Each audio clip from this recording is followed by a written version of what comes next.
position, the catcher, number 18, Evelyn Koopman. And your flex player doing the pitching, number 17, Lauren Baskey. Head coach for the Bobcats, Rex Messi.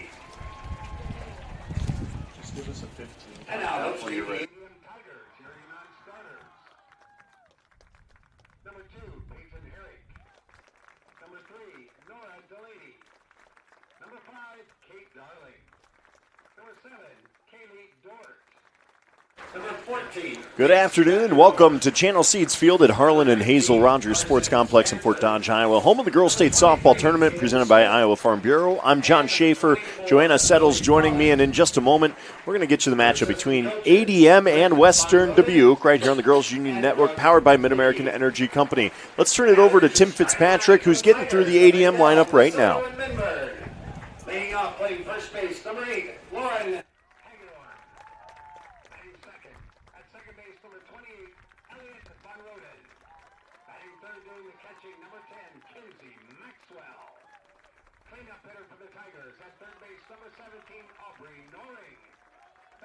Doing the pitching, number 12, McKenna Pitlick.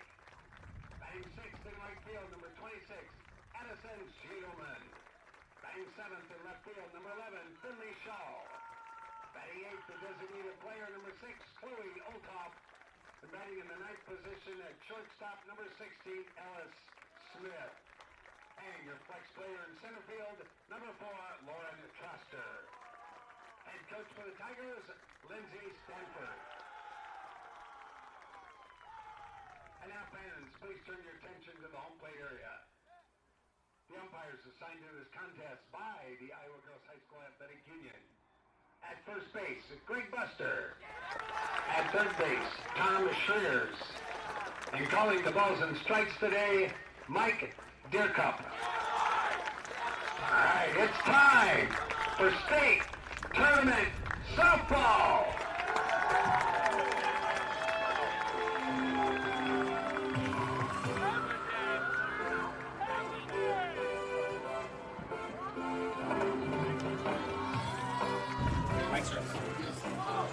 Well, welcome in Game 2 on the day here on the 4A Channel Seeds Field. And the winner's side of the double elimination bracket, we're in for a dandy. Joanna Settles once again with me. John Schaefer, it's the 1 seed ADM taking on the 4 seed in Western Dubuque. We saw a pitcher's duel in Game 1. What can we expect out of Game 2 here? Another pitcher's duel. I think it's a pitcher's duel kind of day, so buckle up. This 4A showdown has everything that we expect, everything we want, that dominant pitching from both teams, blazing speed, and 2 teams ready for battle. You look at the Sioux Cup stats here on screen. Both these teams averaging north of 6 runs each, both high batting averages, both can hit the long ball. We saw that from Western Dubuque. ADM walked off with the runs rule yesterday on a 2-run shot as well. Neither of these teams, though, give up a lot of runs either. You alluded to the pitcher's duel, an exciting one. We talked about it in pregame before we opened up. You're excited to see Vasky in the circle for Western Dubuque today. Yes, Vasky does such a nice job. Of course, they won the championship in 2021, and she has been a rock in the circle. She has 151 strikeouts. That is number 2 here in Class 4A, and number 1 is the junior McKenna Pitlick for ADM. She's racked up 155 strikeouts, so we have 2 of the best. Strong arms for ADM. We saw Lauren Hagedorn in the circle yesterday for the Tigers. She pitched a beauty against Burlington. But you mentioned it, McKenna Pitlick. When you have an abundance of arms like that, how much of a benefit is it in a double elimination tournament like this for a team like ADM? Oh, it's a huge advantage, right? You can use 2 in one game, but you can go the whole week and be strong. And Pitlick starts things off with the strike, and we're going to do our best to not get you confused with the jersey matchup today. Western Dubuque in the red top, black bottoms. The ADM Tigers in the black tops, red bottoms. Western Dubuque will lead things off today with Carly Vogel sitting behind in the count 0-2. Pitlick working ahead. The off-speed fouled back. Pitlick, with those strikeouts, has a dazzling .56 ERA. And then her counterpart, Hagendorn, has a .90 ERA. So very impressive. A great 1-2 punch for ADM. That ball up in the zone, a 1-2 count. Once again, you're watching the Girls State Softball Tournament 2026, presented by the Iowa Farm Bureau. As sole title sponsor of the Iowa Girls High School Athletic Union, Iowa Farm Bureau is a proud champion of our youth and all they have to offer Iowa's future. That ball fired right back at Pitlick, and the leadoff batter in Vogel is aboard. That's an infield single. Vogel starts things off with a base hit. That one sharply hit at Pitlick. Not a lot she could do with it. Brings up Lacey Hafer, third baseman for the Bobcats. Lots of conversations from both coaches as they plan to advance the runner. Hafer 1 for 3 yesterday. Had a walk. The wild pitch advances Vogel. And Pitlick trying to just find her rhythm a little bit early here. Hafer had an RBI single and a walk, as well as a sacrifice bunt in her plate appearances yesterday. Shows bunt there. Pulls it back, ball 2. Maybe just trying to get a look a little bit at what the defense is going to do with a bunt play there, see how the positions move on the field for Western Dubuque. Right, pretty classic there with the shortstop covering third, second base covering first, and center field covering second base. Noring in on the hot corner. Once again, bunt shown, takes the strike. Melanie Rundy waits on deck. That's a great pitch to bunt. Not sure why she pulled back on that one. And we're getting the signals in from Rex Massey down in the third base coaching box. She does bunt that to the first base side. A quick tag and a big play there by Hagedorn. Lauren Hagedorn going to go over and check on Hafer after a strong tag. And Hafer just going to try and collect herself a little bit. That was a lot of contact. As a first baseman, you don't want to aggressively attack the runner like that. You want to give with it, with your hand on the ball, and so you can make another play, right? And so that collision, it was so fast. It was so sudden. Neither girl had much time to react because the first baseman was up so tight, but you want to give with the runner, ideally. There's a strike from Pitlick against Melanie Rundy. Vogel did advance on that bunt, so Hafer does her job. And Western Dubuque threatening early against the top seed in ADM. Does not offer a 1-1 count. Also find it interesting, Joanna, that Burlington down here right in front of us doing a little bit of scouting. They are. They're happy with that win. You're happy with any win, especially on Tuesday of this tournament, but they're taking a look at their opponents to be. That ball shot to the left side of the infield. That'll plate the runner as Rundy is thrown out at first, but again does her job as Vogel comes in to score. You could kind of read Ella Smith's mind at shortstop there. She was like, should I go home and get the runner? I just have to get the out, but she was thinking about getting the runner out at home. That ball looped out down the third baseline foul. Again, Western Dubuque strikes first in this one. Both of these teams on the winner's side of the double elimination bracket. A win here today means a little less work to do on Wednesday. That'll skip back into the mitt of Maxwell. 2-1 count, a 1-1 count here to Kyla Ramler, center fielder for Western Dubuque. She'll stay away from that up in the zone. Pitlick been having a little bit of a challenge finding the zone early here.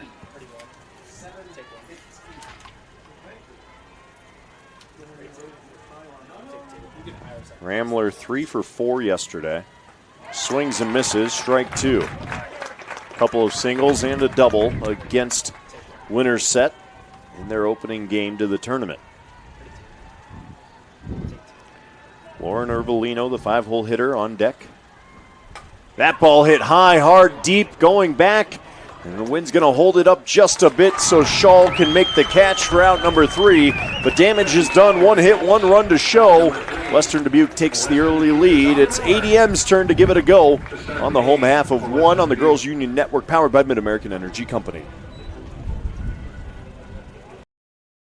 At Mid-American Energy, we're one company serving 1.6 million people who all need energy that's available 24/7. That's why we work 24/7. That's why we make investments in our systems that make us more resilient to extreme weather. That's why we generate power from all available resources to cover the variables in supply and demand. And that's why when the power is knocked out, we work around the clock to restore power to you. Mid-American Energy, obsessively, relentlessly at your service. Yeah, it's a trip when you hit the road. And when you know when you've arrived. It's a trip when you get everything you want. The burger and the fries, the creek and the crick, the city and the countryside. It's a trip when you're where you're meant to be. In this moment, in this bathroom mirror, looking like $1 million.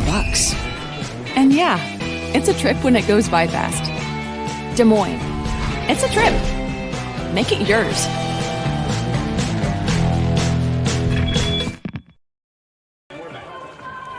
We're back now for the home half of 1 on the Girls Union Network. Channel Seeds Field has been home to the 4A bracket this week.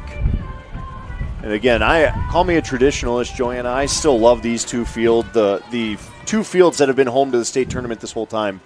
Just something special. The bleachers full over here with ADM and Western Dubuque fans. Student section out here for the Tigers as well. Yes, the OG stands here for this Class 4A. It's our 4A field. Well, Lauren Hagedorn wastes no time. First pitch she sees sends it out into left, a leadoff single. And ADM has a runner aboard to start this bottom of 1. Elliot Von Roden due up, second baseman. Von Roden in her first tournament game. She's going to lay a bunt down, just a little too much English. Otherwise, that's a beautiful, beautiful bunt. Von Roden, 2 for 4 yesterday. She knows exactly how to place that bunt, angling it right towards the third baseman and down.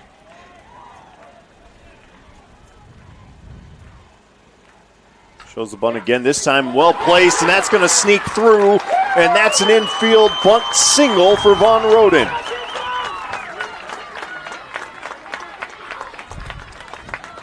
And that's why you play the game. That's just a fantastic play. She puts it down, and the third baseman couldn't get over fast enough. She found the hole.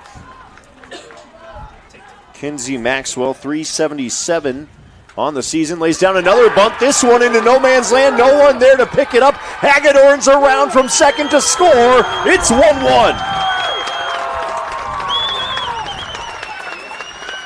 Small ball getting it done for the Tigers in the first.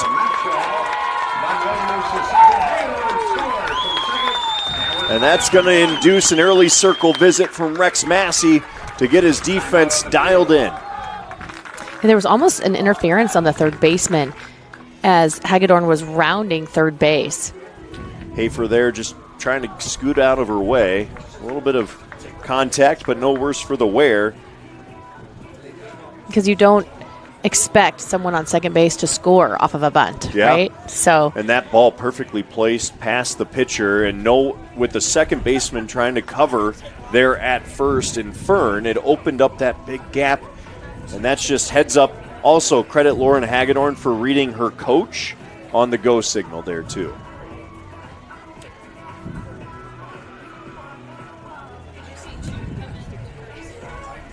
And it's certainly a thing.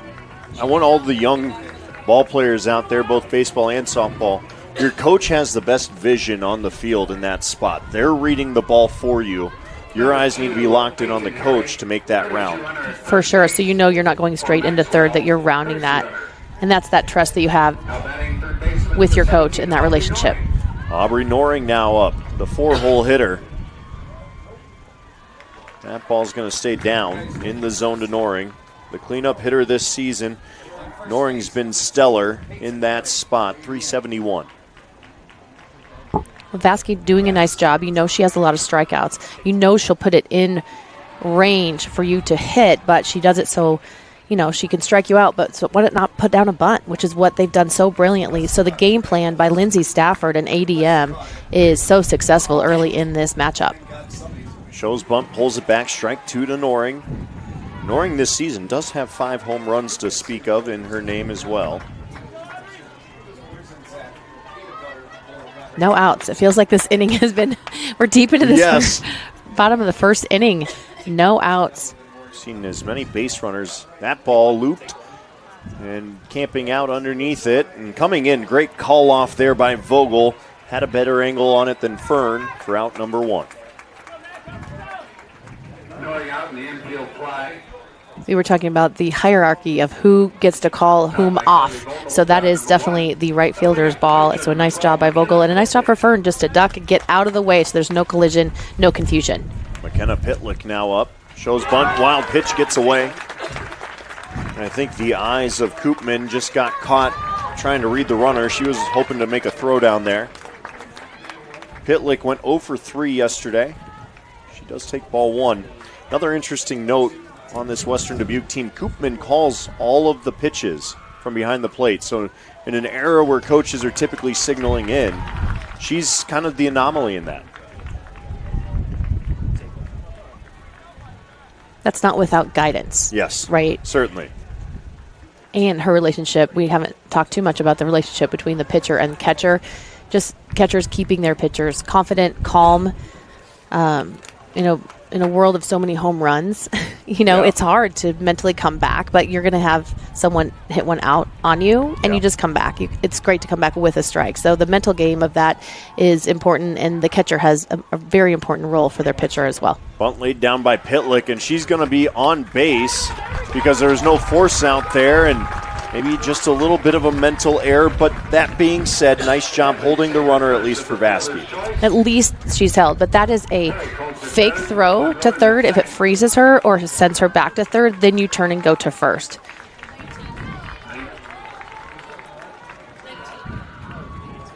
So Pitlick's on, bases loaded, 1 out, Addison Siedelman, right fielder. The corner's coming in a little bit as they will go home to stop another run with the bases loaded. Siedelman with a double yesterday. Our home plate umpire just getting readjusted. Number 26, Addison Siedelman.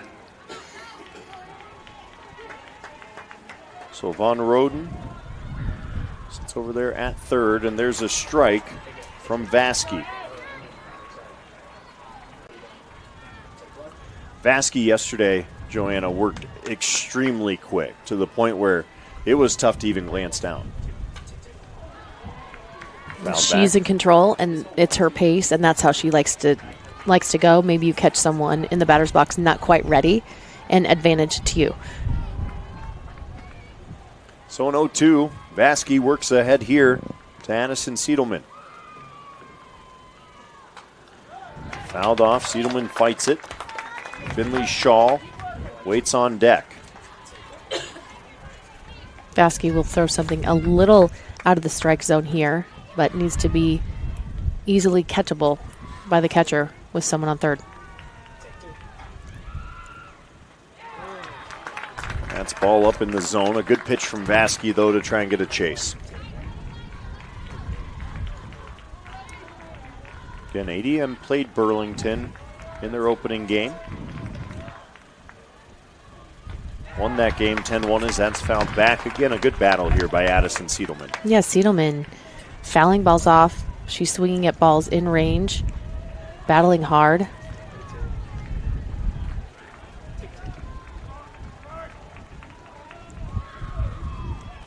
That's off the hands. That was inside, definitely not off the barrel of the bat on that one. Not afraid to at least try and protect there.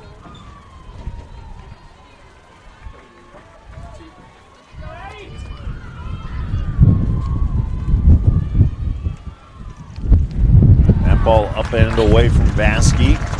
She had one to give. Brings the count level at 2. Wind blowing in strong out of the north. That ball lifted out, shallow right, drifting away. Nice job by Fern. Corrals it, and no harm done as out number 2 is handled nicely. Definitely see how that wind made Fern kind of keep drifting towards first base there, though. Yeah, Fern had to catch that knowing that they would tag up, so she can't dive for something. She can't go towards the outfield, so a nice positioning with her body to be able to get it right back to the catcher. Finley Shaw now takes strike 1. Vasquez calmed things down since those opening 3 singles. A pair of those coming on a bunt. Hagedorn with the hardest hit ball we've seen thus far. Shaw lays off down and away.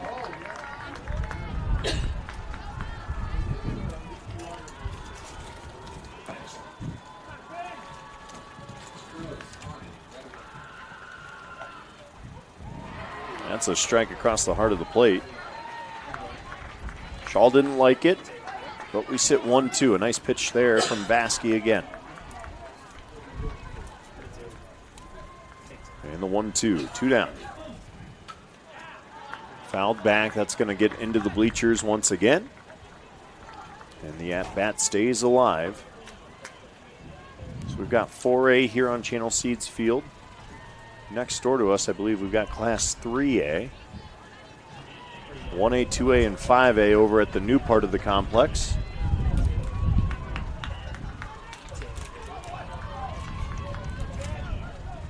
One game here, bottom of the first.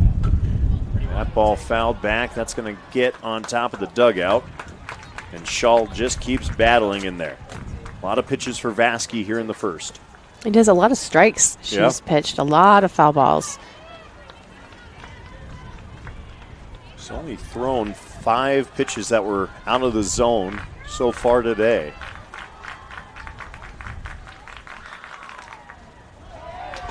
Shaw says, I'm good with that one, and it is ball 2. Chloe Olthoff, the designated player, on deck. As ADM threatening with the bases loaded. 2-2. Shaw ropes it out into left. 1 run to come in. They're going to send another. A play at the plate. The tag is applied. And that is a great relay in as Koopman makes the tag. But ADM does strike with another. A 2-1 game at the end of the first inning. Good. Great aggressiveness by ADM to challenge the defense of Western Dubuque, and they deliver. Maxwell tagged out at home, but we stay 2-1 going to the top of 2 here on the Girls Union Network, powered by Mid-American Energy Company. Hey, Frank. Oh, it looks like you spilled some grease. Grills are multiplying and you need flavor that's bold. There's nothing left for you to do but to go to Fairway, your dream for Midwest meat. It's the one you need. Oh, yes, indeed. Oh, you better stake up. Fairway and meat go hand in hand. This dream is meant for you and me. Poultry, pork, and beef, your home for Midwest meat. It's the one you need. Oh, yes, indeed. Oh, yes, indeed.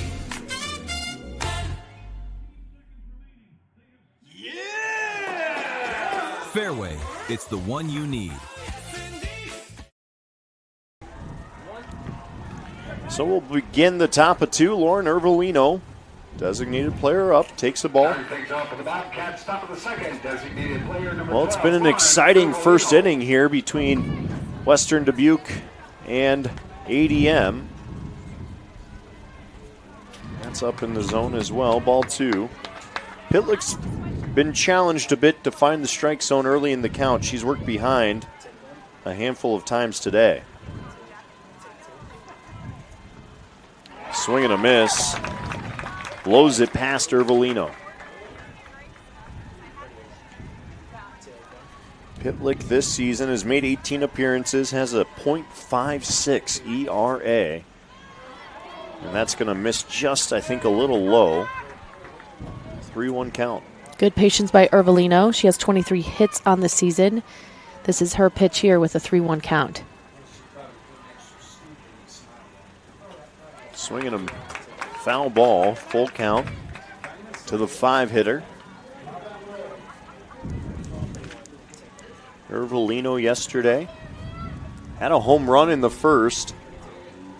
A single, went 2 for 4. Pops that one back. A good battle once again.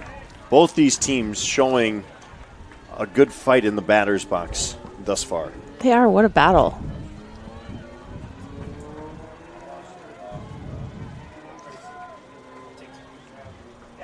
That'll ring her up. Pitlick's first strikeout of the day as Ervelino goes down looking for out number 1 in the second.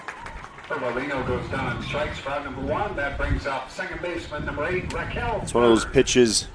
One, it's a fastball. It's tough to connect with, but you got to protect a little bit with 2 strikes on you. Raquel Fern now. Yeah, I like how Pitlick used the outside of the zone on that one to get her first K. Fern, a 2-run home run in the 5th yesterday against Winterset, was her lone hit on the day. Fouls one back. Ryan Pitlick with some good speed there. The Bobcats need to have quicker bats. And just as we say that, look for the off speed, right? Catch them out on their front foot maybe a little bit as another high heater comes in out of the zone. Pitlick loving that fastball.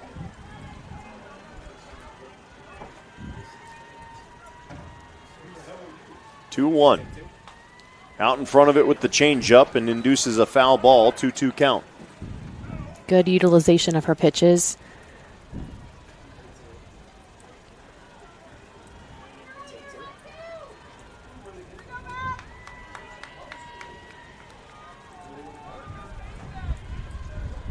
Here comes the 2-2 from Pitlick. Off the hands. Once again, a good fight from Raquel Fern on the defensive swing. Fern trying to produce at bat, doing very well in that first inning on defense at second base. Corners in for ADM. And that'll ring up back-to-back strikeouts looking as Fern will take a seat and bring up Evelyn White. Fern goes down and strikes for number 2. That'll bring up left fielder number 4, Evelyn White. White, .333 batting average in this tournament. 1 hit yesterday. Was a single, and there's a strike to keep things rolling for Pitlick. She's got the Bobcats guessing a bit.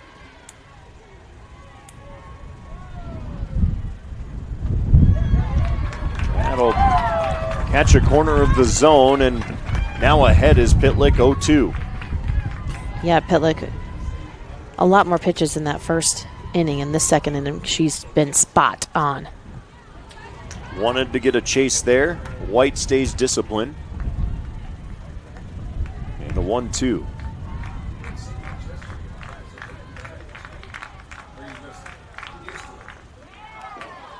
Does not induce a chase there either. And, you know, we watch both these pitchers warm up in between games, and we talk about how many pitches they throw just in warm-ups alone. The arms are plenty warm. Yes, they had a long warm-up. She comes back with the off-speed. 3 up, 3 down, backwards K, frontwards K. A lot of energy and excitement for the team. Yeah, the Tigers don't give up a hit. No runs to show for the Bobcats either. It's a 2-1 game heading to the home half of 2 on the Girls Union Network. At MidAmerican Energy, we're one company serving 1.6 million people who all need energy that's available 24/7. That's why we work 24/7. That's why we make investments in our systems that make us more resilient to extreme weather. That's why we generate power from all available resources to cover the variables in supply and demand. And that's why when the power is knocked out, we work around the clock to restore power to you. MidAmerican Energy, obsessively, relentlessly at your service. Whether you volunteer or hang with friends, play pickleball, read or follow trends, matter what your retirement style, you deserve healthy eyes and a healthy smile. Some Medicare plans don't cover vision or dental. With Delta Dental, you can save on what's essential. Get coverage and take care of your health. It's peace of mind, so treat yourself. It's more affordable than you might think. Give us a call or visit this link.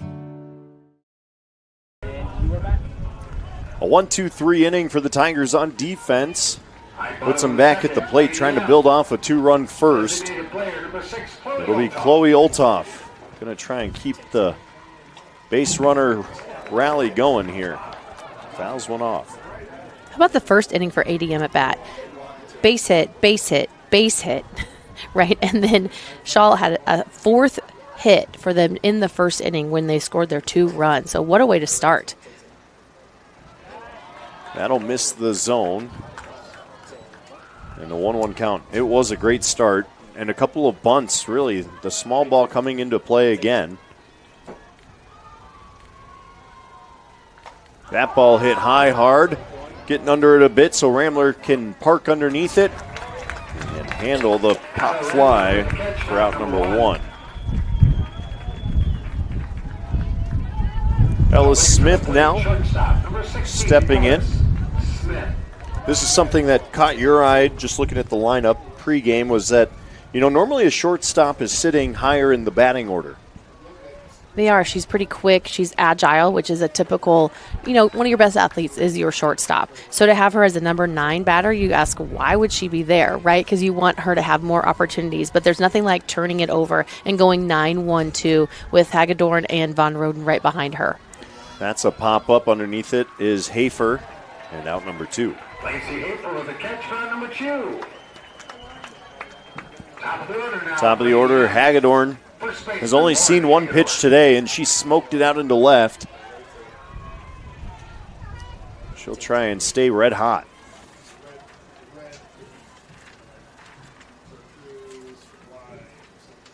She'll lay off that ball outside. Hagedorn this tournament is 3 for 3 and reached on all 4 of her plate appearances yesterday. A lethal leadoff hitter has drawn a 2-0 count.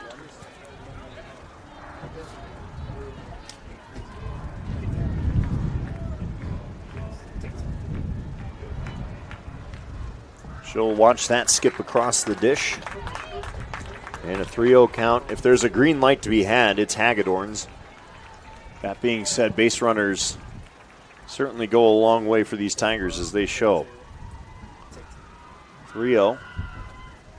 And ball 4. Hagedorn's aboard with the walk. The free pass puts 1 on for Elliott Von Roden. Had the bunt out to short and got on with it. Second baseman Elliott Von Roden. Yeah, good decision making by Hagedorn there. Being very patient at bat, waiting for her pitch, and it didn't come. Von Roden, the lefty.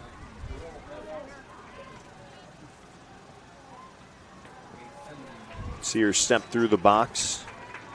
Take strike 1. Again, those slap hitters, such a timing game for them too. And as you can see, third base come in with Hafer. Von Roden shoots it to her own dugout. Strike 2, and Vasky works ahead. Yep, with this slap hitting, all of West Delaware, all their outfielders come in more shallow.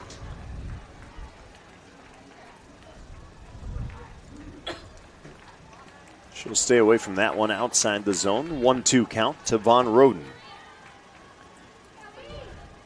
And I know we talked about it in the Burlington game as well. Something about lefties, especially these slap hitters, they keep the barrel in the zone so long. As she shoots that out into left, but camped beautifully is White. Out number 3. Good positioning defensively. And there's 1 walk, 1 left on base, no runs, and no hits as we go to the top of 3 in a 2-1 game. Replay 2 complete.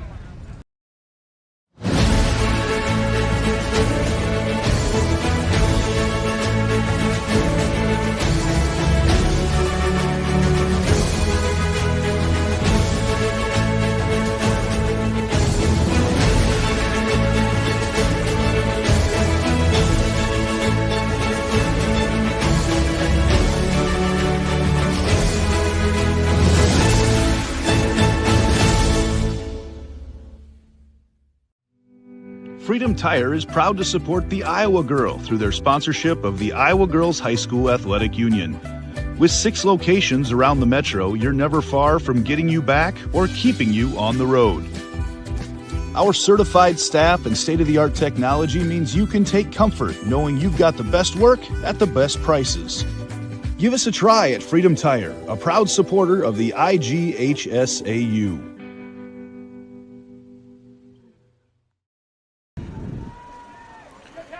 It's 8-9-1 here for the Bobcats. Down 1 in the 3rd inning. Taylor Witzel, first baseman, leading things off. Pitlick was on fire last inning for the Tigers. Comes right back with another strike. 3 straight strikeouts in the 2nd.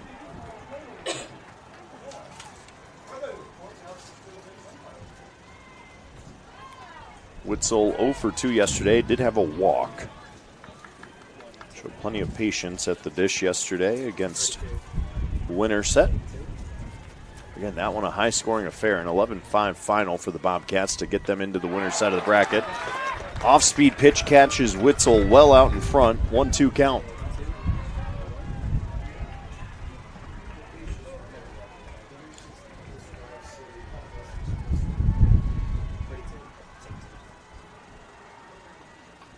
Another one gets her out on that front foot, fouled back though by Witzel in a good battle. Witzel's a hitter, but the more strikeouts that Pitlick has, maybe we'll see some more bunting from Western Dubuque. I don't know. Try and mix it up a little bit. That one nubbed right back to Pitlick. She fields her position, but the throw does get away. Tough play over there for Hagedorn to make as it twisted her up. And that reach across for the left-handed glove is always a challenge. Right, you're going away from first base. You have to reposition your body and get your feet under you to make a better throw. Either way, Witzel will take it. E1 in the scorebook. Puts her on first with Evelyn Koopman. The catcher for this Bobcat squad steps in, shows bunt. Pops it up, trying to double it off. Thought about it, but nicely handled by Noring. Thinks better of it, and she'll take the first out with that. Again, corners crash in so nicely. They do. That's unfortunate, though. You always want to armpits and go down. You just want a downward motion, nothing up. But a nice job, again, by Pitlick, throwing something higher in the range that's more difficult to bunt. Witzel getting a good lead there off of first as Vogel steps in, had the single. Did come around to score, took ball 1.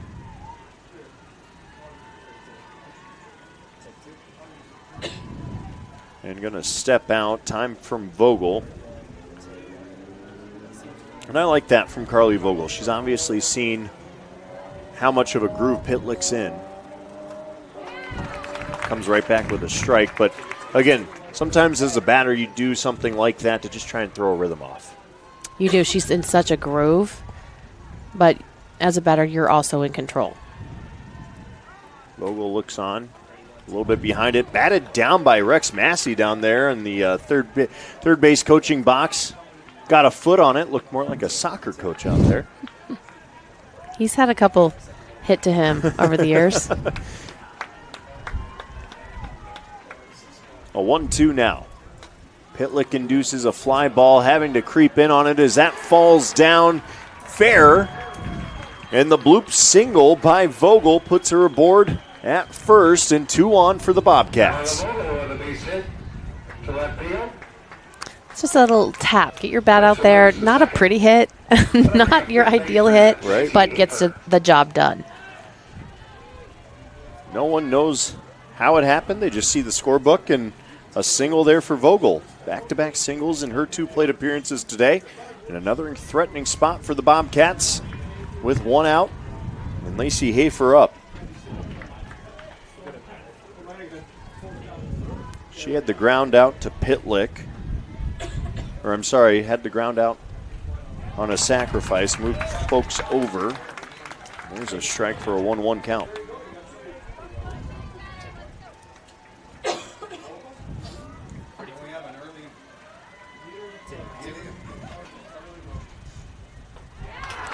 That'll pin a corner. Strike two, and again, Pitlick bringing the heat. In control of this count, for sure at the 1-2, coming in with this pitch. That ball shot up the middle, diving, can't quite make the play, and here comes, looks like Witzel will slide in, no need for it. Runners advance, and it's a 2-2 game on the RBI single from Hafer. Vogel moves to second. Vogel stayed close to second base, which was smart because ADM, it was a wise throw, right? Try to get him out at second. If they overrun it, you might get an out there. So Witzel comes in, and maybe a 1-2 pitch that Pitlick might want back in that spot, but a nice piece of hitting from Hafer.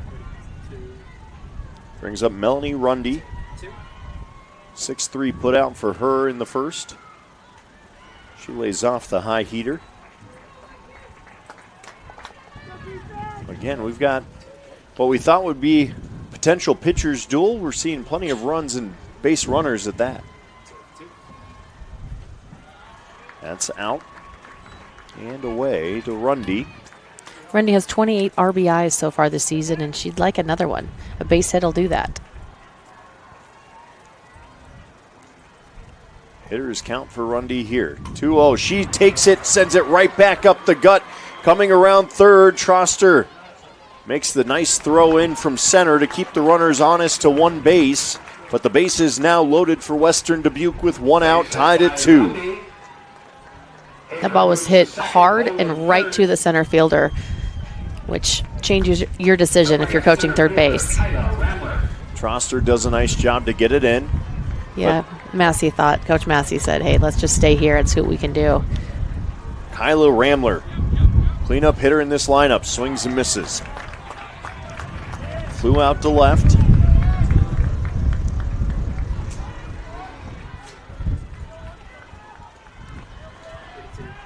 A dangerous spot for the ADM ace in Pitlick. It is only one out here with the bases loaded. That's a lot of pressure on your defense. Corners are in for ADM. The middle of the defense back, maybe looking for a double play ball if they can get it. We saw 2 double plays in our last game. Pitlick delivers. Another swing and a miss. Really battling or challenging Ramler. That was one of her fastest pitches there. She knows what's at stake in this situation. Pitlick delivers again, the ground ball to second, and that's all that anything with Roden can do. And there's an out, but no less, Ramler gets the RBI on the fielder's choice. Number 2. Vogel scores. Hafer to third. Running to second. Vogel trots home, makes it a 3-2 game. Runners advance a bag. And Lauren Ervilino, who went down looking an inning ago, going to try and keep this rally going.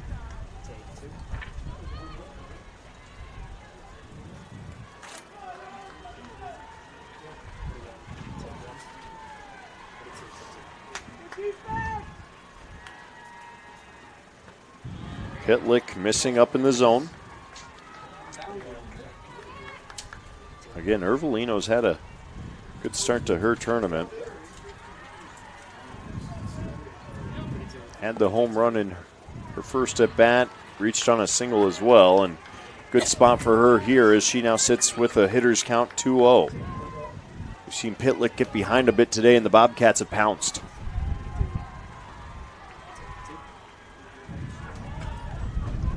That one fires off to the dugout down the first base line.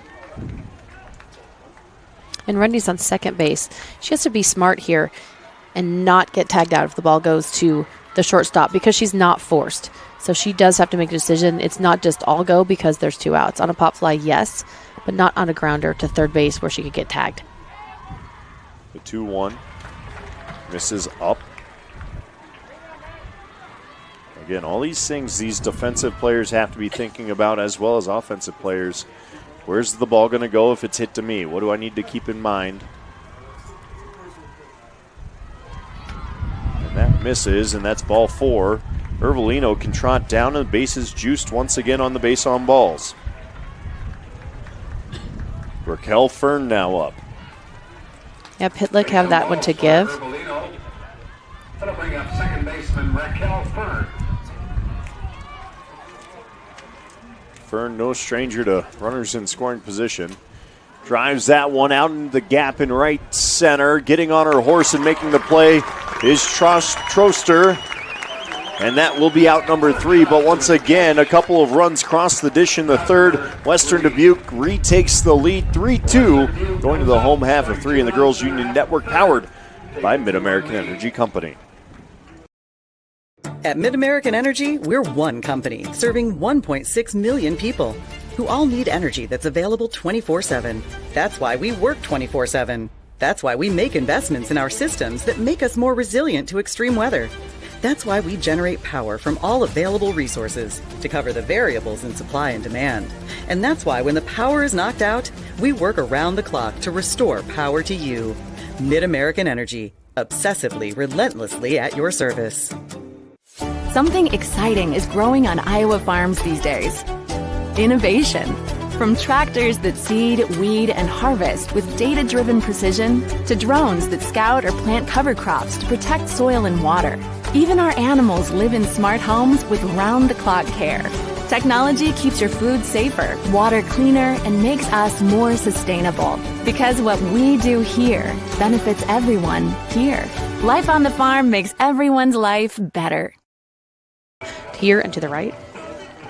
Yeah, we're back here with Western Dubuque and ADM, and we're just talking about how big maybe a one mistake can be in a game. And certainly in that inning, you look back to the opening error that put Witzel aboard. She was the first run to come across the dish, and talking about it, you see it in baseball, softball. Pitchers sometimes have a hard time making that throw over to first. They do, and when everyone's taking grounders and hundreds of thousands of grounders before the game, they're in the bullpen and they're warming up, so they don't have the reps that the other infielders have. Something to keep an eye on, certainly. Both pitchers have had a couple come back at them today. And Kinsey Maxwell takes strike 1 here from Vasky. Maxwell, Noring, Pitlick, 3, 4, 5 in the lineup for ADM, a really strong heart of their lineup. Misses the zone. Maxwell reached on a beautiful RBI bunt to the right side of the infield. Pitlick also in there with a hit in her first plate appearance. And good patience here from Maxwell. Gonna make Vasky earn it a bit. Vasky did not throw a lot of pitches that last inning. No, ADM was aggressive, going for that first strike. And that misses down in the zone, it looked like, from up here. We are up in the media box above the bleachers, so it's hard to tell height-wise where these pitches might come across, but that one clearly up and out of the zone as Maxwell will take the free base. So leadoff batter aboard. Aubrey Noring now up. We do get his substitutions. All substitutions and pitching changes brought to you by IMT Insurance. It's Peyton Herrick coming in, the sophomore. 9 stolen bases coming into this tournament as the courtesy runner. We haven't seen a bunt for a while, but we might now. Although it's always questionable when you have your number 4 batter up, such a strong hitter. Do you have him bunt to advance the runner or not? We did see that yesterday. Noring did lay down a bunt in one of her at-bats to advance a runner against Burlington. Does show it here, and a beautiful bunt at that. She's going to leg it out. She beats it. A sneaky bunt from Noring, and going to third, sliding in safely, is the runner in Herrick. That's how you lay down a bunt, right towards the first baseman to draw her in and give yourself time to run through that base. That's why it's imperative to run all the way through first base at full speed. Sorry about that. Had to re-grab Peyton Herrick's name. We just talked about her speed with 9 stolen bases. And now it's McKenna Pitlick trying to stay red hot. No outs. Runners on the corners. Took a ball there. And this is a spot, too, where you get a little crafty with your base runner at first. You got to be on your toes if you're Western Dubuque. A bunt shown, pulled back. Pitlick will take ball 2. And again, ADM unafraid to utilize the bunt play with the heart of their lineup. Strategically, it works. And you do what's best for your team. And look at the situation that you hope it creates. Runners on the corners. Now they advanced at second base there. Oh, it was fouled off, so she has to go back. Pitlick got a barrel on it, unfortunately. Just went under it and straight back. So much movement with this defense as they cover different bases. Pitlick is just a junior, 255 batting average, so wouldn't be unheard of here to see her try and lay down a bunt. Once again, corners in for the Bobcats, and another foul off. And I'm just going to make the statement from experience, coaches will go crazy when they see their players not get a bunt down. Right, and now with 2 strikes, she's not going to bunt. Again, now she'll swing away. You see the corners back up a little. The first baseman's still in a bit with Witzel. So the 2-2. Just misses. I will say this. My coach, out of spite, if I fouled off 2 bunts, would try and force me to do it again despite... Wow. He was one of those guys that was just a firm believer in you're going to get it down one way or the other. That's fouled back. I know this is a little different circumstance, certainly, but he wanted it ingrained in us that you had to execute.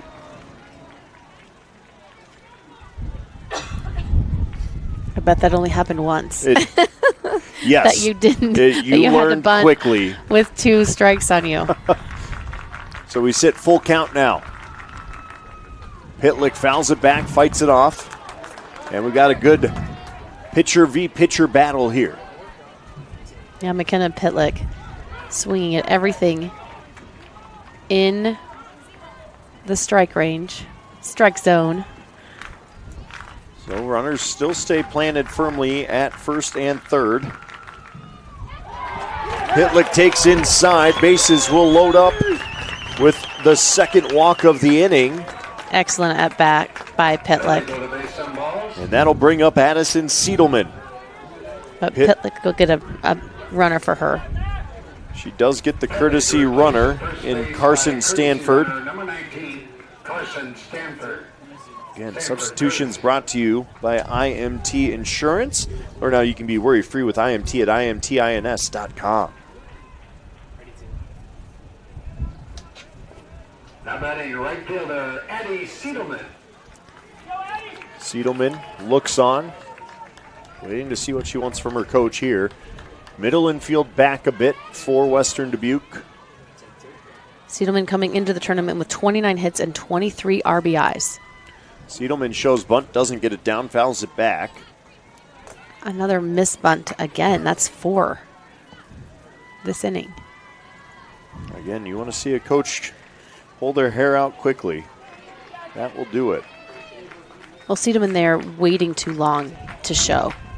Everybody knows you're going to bunt. Get the bat out there and put one down. Swing and a miss, strike 2. And the hard part, too, is the bunt is, if you miss it, you're behind in the count suddenly. And now you're having to work from behind and take a guess now. It puts the pitcher in a really powerful spot as Vasky gets a swing and a miss from Siedelman for out number 1. All right, 3 pitches, 3 strikes. First strikeout of the day for Vasky's a big one as she tries to work out of the jam. Double play now becomes a major factor if you're the Bobcats. Finley Shaw had a single. Shows bunt, pulls back, strike 1.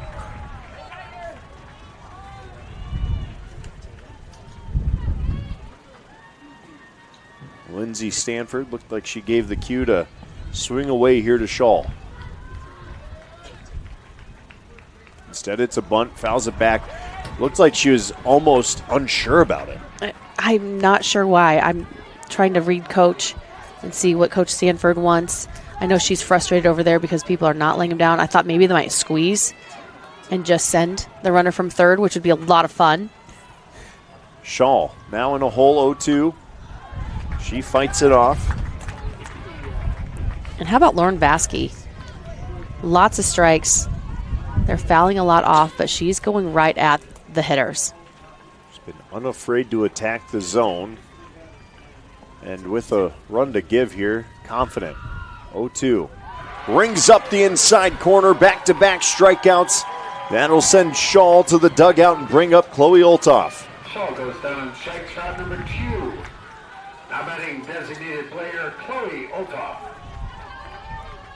Olthoff this season as a sophomore. A .257 batting average, one of 3 pitchers in the lineup. Takes ball 1. Flew out to center in her first plate appearance just an inning ago. She'll stay away from that for ball 2 inside. What a jam this would be worked out of if you're Vasky here. Well, there's a little frustration with Vasky because it was a walk, an error, and a walk. Lauren Vasky now in a really tough spot with 3 balls on Olthoff. If you're Coach Stanford here, you're giving a take signal all the way. For sure. Make her come into the zone and at least earn a strike. Nowhere for Olthoff to go. And right on cue. 3-1. 3-1. Still advantage to the hitter, Chloe Olthoff. With nowhere to go, Olthoff's mindset has to be Vasky's going to come in somewhere close. Instead, she misses. That'll plate 1 on the free pass. Stanford has her runner rounding hard. That is Noring. 1 comes in on the walk. And Ellis Smith now up. Good hustle by the catcher, Evelyn Koopman, to go after that ball after it bounced off of the dirt to not allow 2 runs to come in. Noring took a big round on third. Coach Stanford making sure she's aware of it, and Smith will take strike 1. Ellis Smith, shortstop, popped up to third. Waits for Vasky to deliver. That's blooped, but handling it nicely just in the shallow part of the infield was Rundy. But still, we sit tied up after a walk brings in Maxwell. 3-3 game here in the winner's bracket of the 4A State Softball Tournament on the Girls Union Network, powered by Mid-American Energy. Yeah, it's a trip when you hit the road. And when you know when you've arrived. It's a trip when you get everything you want. The burger and the fries, the creek and the crick, the city and the countryside. It's a trip when you're where you're meant to be. In this moment, in this bathroom mirror, looking like $1 million. And yeah, it's a trip when it goes by fast. Des Moines. It's a trip. Make it yours. Excelling in athletics takes teamwork, dedication, and a commitment to excellence. These are the same qualities that help our pig farmers and our communities thrive. The Iowa Pork Producers Association is proud to support statewide high school athletics and the student athletes who make us all proud. Visit iowapork.org/wecare to meet the people behind the pork and hear about our winning approach to caring for our pigs, the environment, and our communities.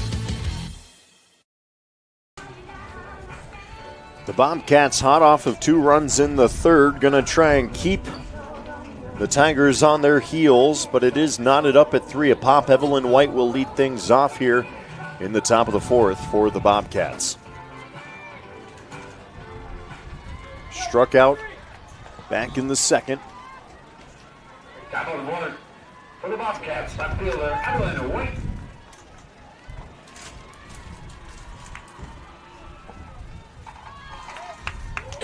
That won't find the zone to White, and an opening pitch to this 4th does go in the ball column. Evelyn White did a nice job of working the count last time. It was a 2-2. Chops that to short, fielded nicely, picked and thrown across. Smith to Hagedorn for the 6-3 putout.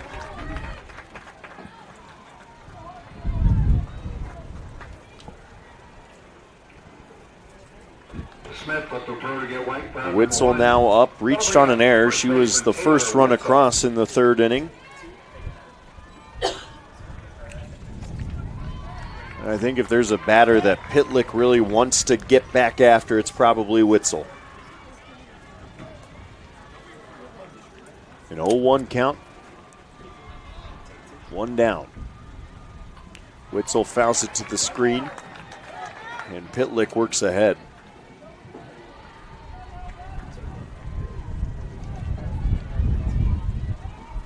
Again, it feels like it's been every other inning that these pitchers have kind of locked in. The second, a trio of strikeouts. That's a nice pitch there, even though it misses the zone from Pitlick. You can do that on an 0-2 count.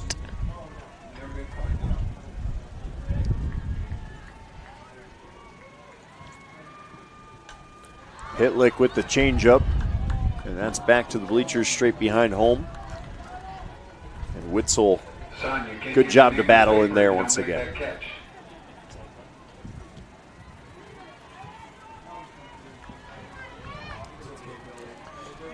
Witzel scored last time, so needs to fight here.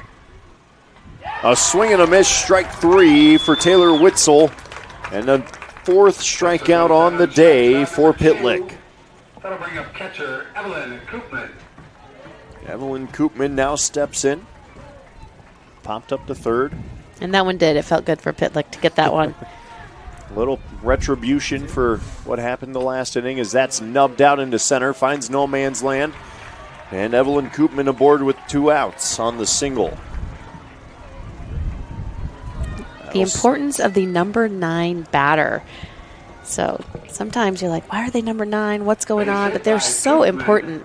And a lot of times you want them on, and then you go to the top of the order with Carly Vogel, Hafer, and Rundy, and you can get things started. Koopman batting .276 on the year. That's a clutch hit, especially with Vogel, who's had back-to-back singles.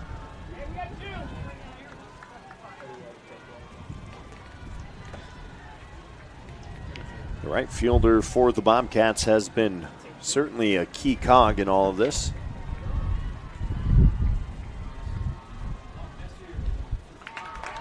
She'll take strike one on the outside part of the plate. Another fun fact about Carly Vogel, well, her coach talked about no errors all season out in right field, which is critical, but also had the game-saving throw home in the regional final to get them to the state tournament.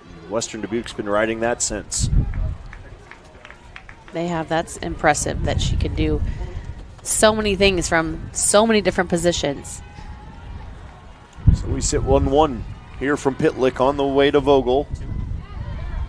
And that just misses a hair outside, 2-1. Some fans up in the stands certainly wanted it.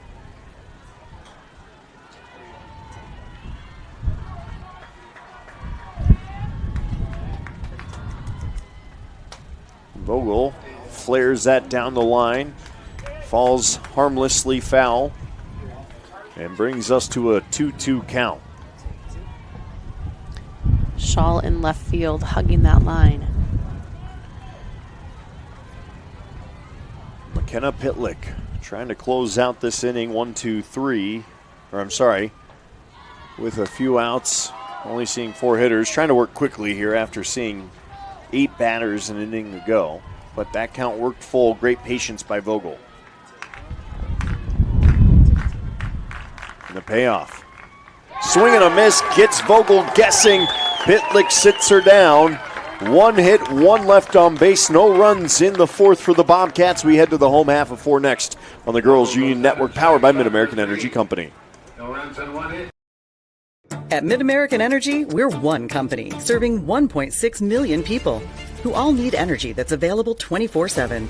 That's why we work 24/7. That's why we make investments in our systems that make us more resilient to extreme weather.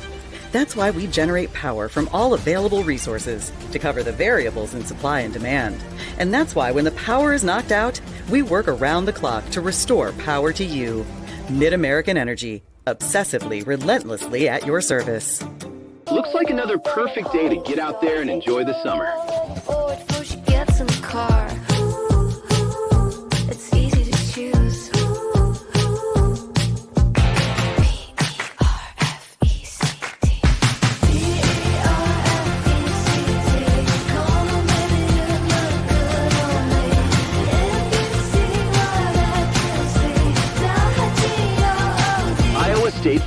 August 13th through the 23rd.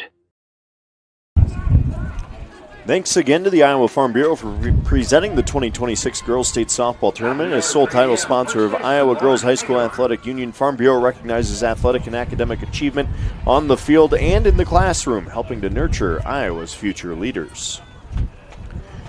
We hit the home half of 4. A strike to start things off for Vasky as she's battling with Lauren Hagedorn in the 4th here. A 1-1 count now. Should say the dangerous bat of Lauren Hagedorn. She'll stay away from that up in the zone.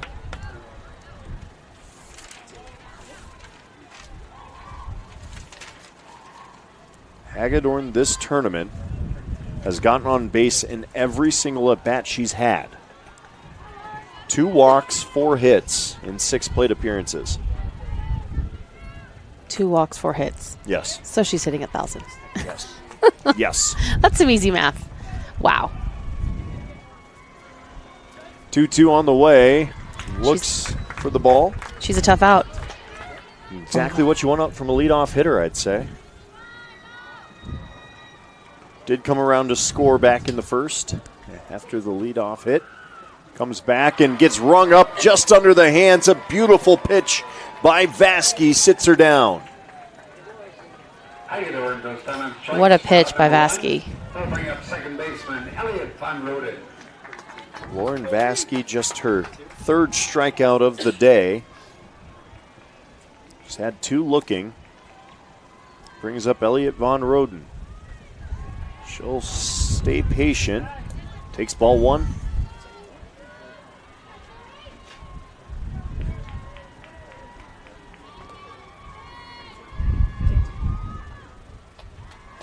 Another one misses the zone.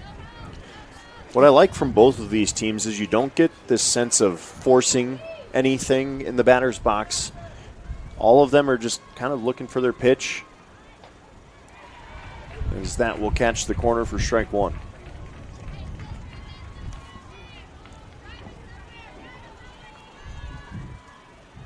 Von Roden being patient here. 2-1 count.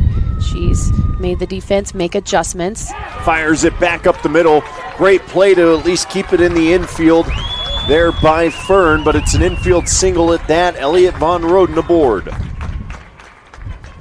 hit for Von Roden. It's a tough play for Fern to make. Just a great job to even bring it in. And with Von Roden's speed, that could be one she might try and push to in that spot. So with the duck on the pond, Kinsey Maxwell now steps in. A walk and a single. Sharply hit. Fern going to try and twist it up. Beautiful. Nearly gets the double play. Instead, Maxwell's going to round first, head for second, slides in safely.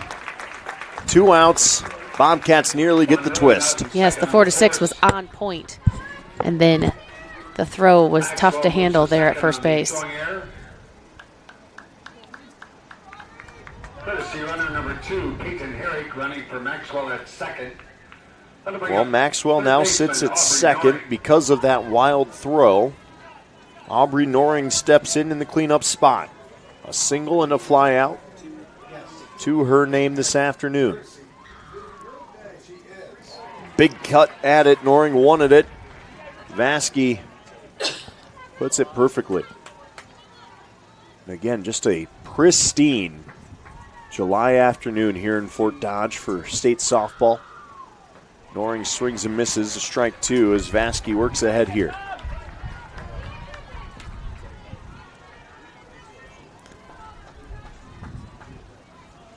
The 0-2 on the way to Noring. Fouled back by the 3rd baseman for this Tigers team.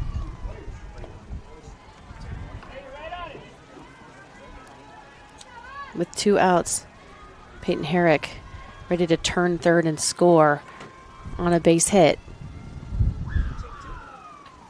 Fouled back once again. Herrick, the courtesy runner for Maxwell. Again, all substitutions brought to you by IMT Insurance. And an 0-2 once again. That ball hit high. It's going to just hang up there, and able to corral is Ramler. Out number 3. 1 hit, 1 left on base, no runs to show. We go tied at 3 into the 5th on the Girls Union Network.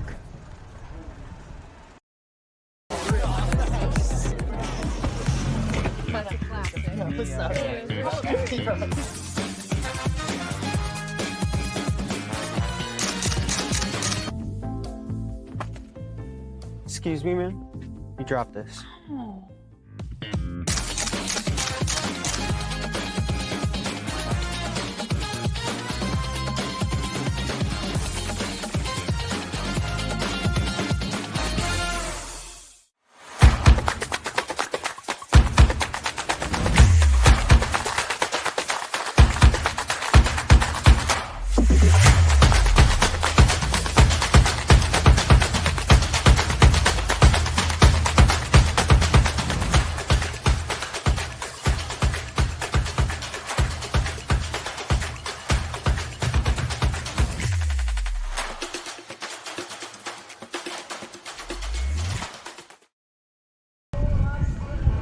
Three as we hit the top of 5.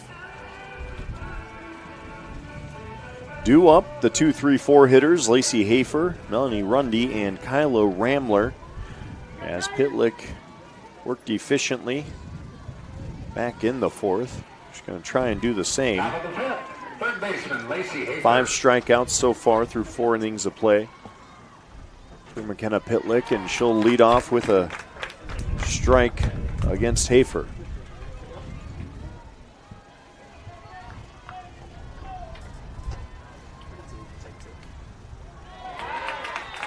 Brings another across the dish for strike 2. Again, the Tigers in their black top, red bottom. Western Dubuque in the red top, black bottom. And she'll ring her up looking. 3 straight strikes, sits down Hafer for out number 1. Pitlick is on point. You don't see that very often. I'm a little in shock of that at bat. But Pitlick, dominant in the circle right now. Comes right back, 4 straight strikes. And right now the Bobcats need to find a way to get some metal on it. And Melanie Rundy needs to get things going here with 1 out. Rundy just on cue. And dropping that ball out and left is Shaw. Rundy gonna round first, heads for second. Slides in safely. And Rundy with 1 out sits at second base with Kyla Ramler walking up. To the plate, center fielder Kyla Ramler. It's a tough play out there for Shaw to make on the run. She was there. Her feet were there. Her glove was there. Bounced off. Got to get that second hand over it, as a coach will say. And we're going to get a courtesy runner here for Rundy. Again, substitutions brought to you by IMT Insurance. Find out more at imtins.com. And for Western Dubuque, it's going to be Addie Moore subbing in. 3 stolen bases this year. 19. Addie Moore running at second base. And Moore, a sophomore, an important role here on second base with 1 out.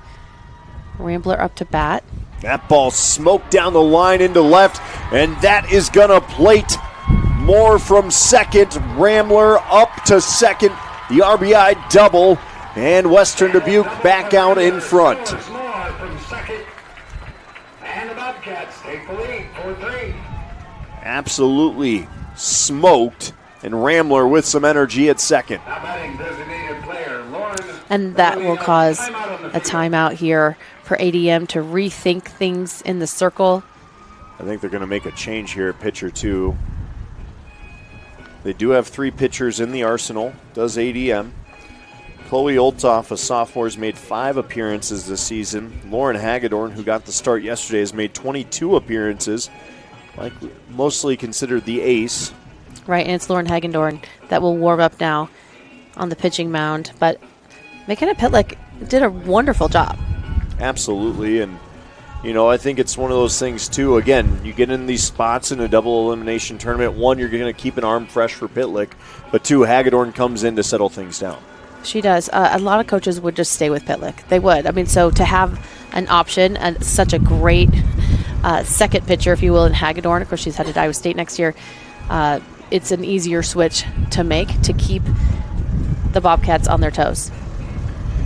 I think Ervolino is going to move over to first, just based off of where they're standing in that circle there. But a reminder, all changes to pitching and substitutions brought to you by IMT Insurance. Learn more at imt.ins.com. ADM. Third baseman Lauren Hagedorn now pitching, and pitcher McKenna Pitlick now playing first base. Okay, so Pitlick moves to first. Yep, and Pitlick doesn't need her towel anymore, so it's that easy. It's that easy, and Hagedorn swiftly moves over.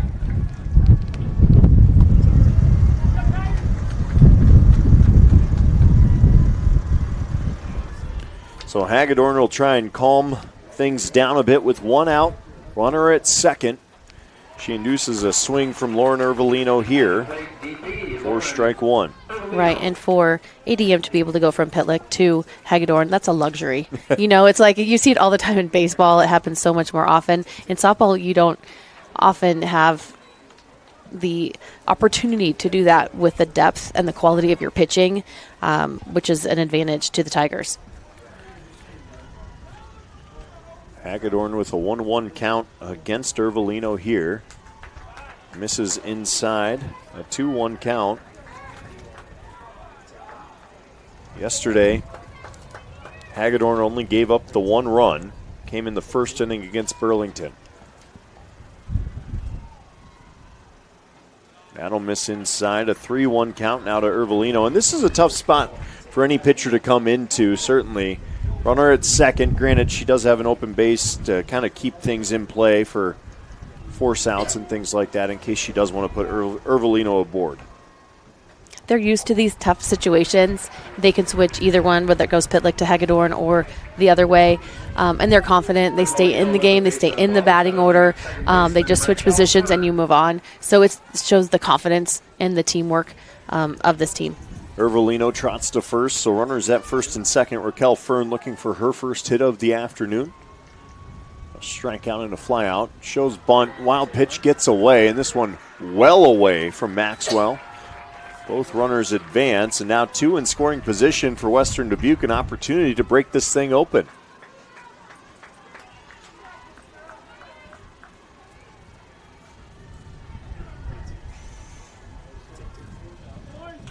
No more force out at any base here either for the Tigers. That ball will drift foul. And if you're Raquel Fern here, the goal is put it somewhere out where the green grass is and at least plate one more. Right, with two ducks on the pond here, she needs to put this ball in play and see what the defense can do. Corners are in for the Tigers. Noring tight in at third. Bunt shown. Misses it. And the throw behind gets away. And now here comes the play home. There is no throw as Ramler trots in. And as that one gets away, the Bobcats will take it. Yeah, Koopman frustrated by not having a throw. She positioned herself well in front of home plate and was frustrated that she didn't get to make a play on that one. That's one of those you got to squeeze. Keep the ball in front of you at all costs there at third. That ball fouled back once again. Fern battling.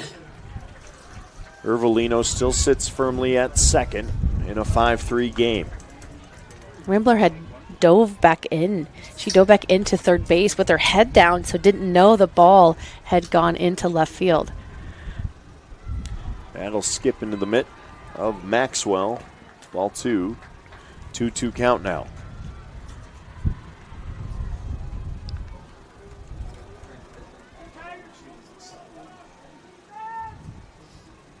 (5-3) Western Dubuque's come to life. That ball inside and a little bit of control problems here for Hagedorn. It is a nice job by Evelyn Koopman to stop that ball.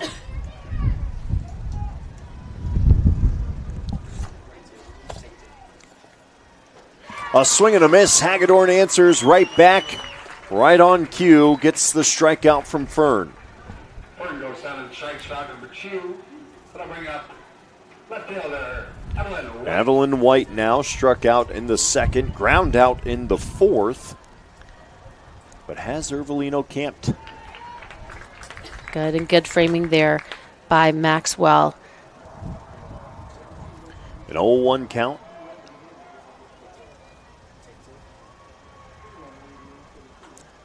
Nubbed, and that's one of those. I see my broadcast partner over here.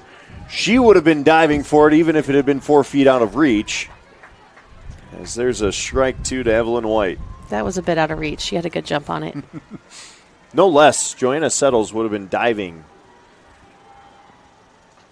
Get a little dirt on the jersey and re-engage. Not every day a first baseman gets those chances, so you jump on them when you can. Well, there's been a lot of foul balls There just have in been. this game.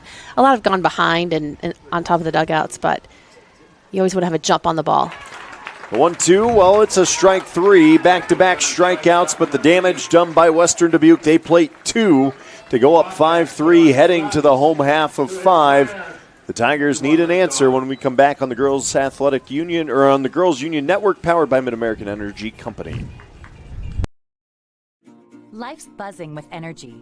From the delightfully routine, to the novel and exciting, to the truly uncharted. With all that life brings, it's easy to lose track of what powers all those moments, our health. At Mercy One, our caring doctors focus on just that, powering health, from the everyday to the extraordinary. So you're ready for what life brings next.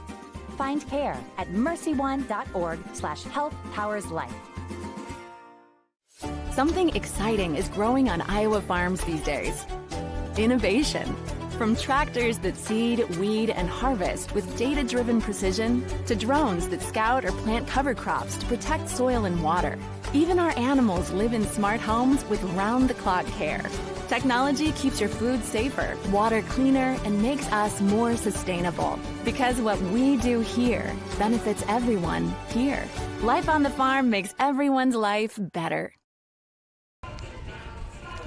We're back once again, Channel Seeds Field, getting ready for the home half of the 5th. It's been a busy back and forth game.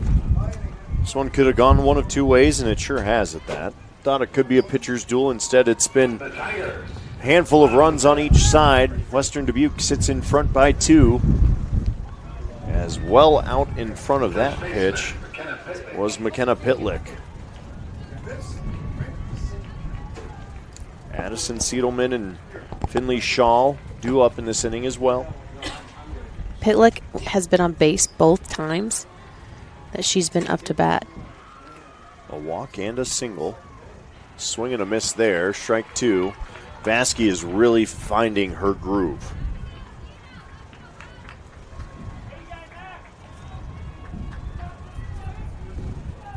The 0-2. A swing and a miss. Strike 3. 3 straight pitches, 3 straight strikes. Pitlick will grab a seat. Siedelman now steps in. How about Lauren Vasky? Just bringing the heat. She went outside in the zone on that pitch. Again, in command right now is Vasky. As that misses low in the zone. Vasky this season. Again, they have an arsenal of arms, but Lauren Vasky with 20 appearances, as that's popped straight up. And it sounds like the catch was made by Koopman behind the dish. Somehow that stayed off the netting. That's not an easy ball to catch at all. For really any pop fly for a catcher, it's not easy. That was very high. You have to get your mask off, find it. The glove is more difficult to catch a pop fly with, but Evelyn Koopman gets it done. Well, Lauren Vasky in the circle this season in 20 appearances has a 16-3 record. And that just, again, Western Dubuque kind of goes as she goes in the circle. Strike 1 there to Finley Shaw. That ball looped, and a can of corn for Fern. It's a 1-2-3 inning, no hits, none left on base, no runs to show. Western Dubuque will go back to the dish in the top of the 6th on the Girls Union Network, powered by Mid-American Energy Company. Next. SWIC is a community. Southwestern Community College is a place in rural southwest Iowa where students from across the world come to be a part of a tight-knit family, Spartan Nation, where they study, train, grow, thrive, and are called by name, not by number. At SWIC, we are one.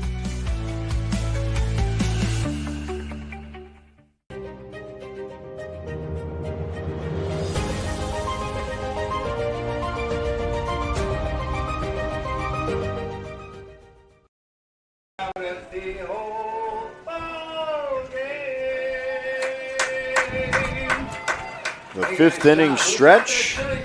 Always a pleasure out here at the state tournament. Again, both fans having a strong contingency out here in Fort Dodge. And I encourage anybody if you've never been up here for a state softball tournament, get up here, experience it. It is a fun environment. Fort Dodge does a great job of hosting it. Obviously, Rogers Sports Complex, a great venue. It is, and there's nothing more fun than coming up with your team and cheering on someone that you know. Taylor Witzel up now, has an 0-2 count on her. The team's this week staying in the dorms Yes. at Iowa Central, so that's a whole experience. That ball flared down the line, falls foul. Iowa Central, always such a great host for these teams, and again, a great week of bonding for these girls and their coaches and their teams, and just kind of getting the full experience. The 0-2 once again. Hagedorn induces a ground ball, fielded nicely, and throw across. Nice stretch there by Pitlick at first on the throw by Smith. And Pitlick wanted to make sure. She caught it, her foot was there, and she tagged her. Can't, unfortunately, get 2 outs on one play, but at least in that spot. Evelyn Koopman now had the single back in the 4th. Ways off the high heater. Koopman this season, .276 batting average, 11 walks, 11 ribs. Handful of doubles to her name as well. Koopman shoots that right at first. Pitlick on the spot. Out number 2. Yes, late on that pitch. Makes a fun ball for the first baseman, McKenna Pitlick. Top of the order, once again, Carly Vogel. Couple singles, 2 for 3 this afternoon. Tried to show bunt, fouled off. Again, a little late getting the barrel out. It was a good idea. The corners were back. Try to get something going here with 2 outs. Hagedorn has come in. Has a couple of strikeouts on the day already.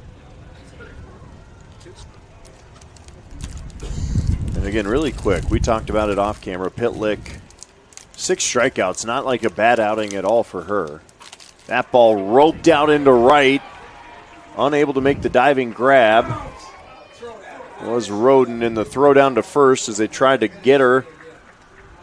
Just bounces off of her a little bit. No worse for the wear, and she's aboard with the single. She did have her elbow protection on her right elbow, and it might have hit her right there. And she takes it off, gives it to coach, and he tosses it into the dugout. But it might have hit that spot. Vogel and Pitlick have a laugh at first over there. Love to see the sportsmanship. That's usually to protect your elbow when you're at bat, not when you're at first base and running through, and the right fielder has a miscue. Lacey Hafer going to try and inflict some more damage here with 2 outs. Has a single. That'll find the heart of the zone. A 1-1 count. Melanie Rundy on deck. Part of the rally that started an inning ago, came around to score, was Rundy. That ball shot right back up. Hagedorn fields, throws over. No issues for the pitcher on that one. One left on base on one hit, no runs. We go to the home half of 6 next on the Girls Union Network. No run. Ready? Let's go. Mom, over here. Yeah, this kind of thing can happen when you're hiking, but no worries, Mom. I can prescribe something to soothe the itch. Unity Point Health looks at your family's health from your point of view, offering same-day appointments with expertise focused on what matters most to you. Unity Point Health, expert care focused on you. So we're getting to that point, Joanna, where we need to start talking about the bracket and what happens with both these teams as they kind of journey through. So winner of this one gets a nice rest until noon tomorrow, 12:30. But if you lose this one, you get a 7:15 contest tonight that you've got to battle through Burlington with. Right, Burlington, very strong. You know that Hill has already pitched a full game today. So if they go with her again, which they may, she's strong enough to do that, but you want her in her second game and not her first. Yes, absolutely. And ADM has some familiarity with Burlington. That's who they beat to get into this side of the bracket to start things off. So right now the Tigers would love to keep it rolling, but they got to find a way to answer back as Western Dubuque's had the bats rolling a bit, up 2, and really it's been behind the great pitching of Lauren Vasky today. Lauren Vasky, what a leader. She's a senior leader, her with Evelyn Koopman. But look at the seniors on this roster here. That ball looped foul, going to get out of play. Right, Rundy's a senior, White, Carly Vogel, Witzel, Fern. I mean, it is loaded. But Coach Rex Massey, he has things rolling in Western Dubuque there. The Bobcats currently have 70 players across the softball program, including 7 sets of sisters. Wow. That's a good problem to have for any softball coach. As there's a swing and a miss, strike 3 to Olthoff in the first out of the 6th. Just her fourth strikeout of the day. But Vasky has really found her rhythm since giving up that 3rd run back in the 3rd inning. Sneaky little bunt laid down here by Ella Smith. Smith can't leg it out, though. Fielded beautifully by Lauren Vasky. Witzel on the stretch, out number 2. I think Vasky is getting better and better in this game. She fields that cleanly. Brings up the always dangerous Lauren Hagedorn, who maybe got bit by the broadcaster's jinx a bit in her last at-bat with her first strikeout of this tournament. Lays off that inside. Hagedorn 4 for 5 in the tournament.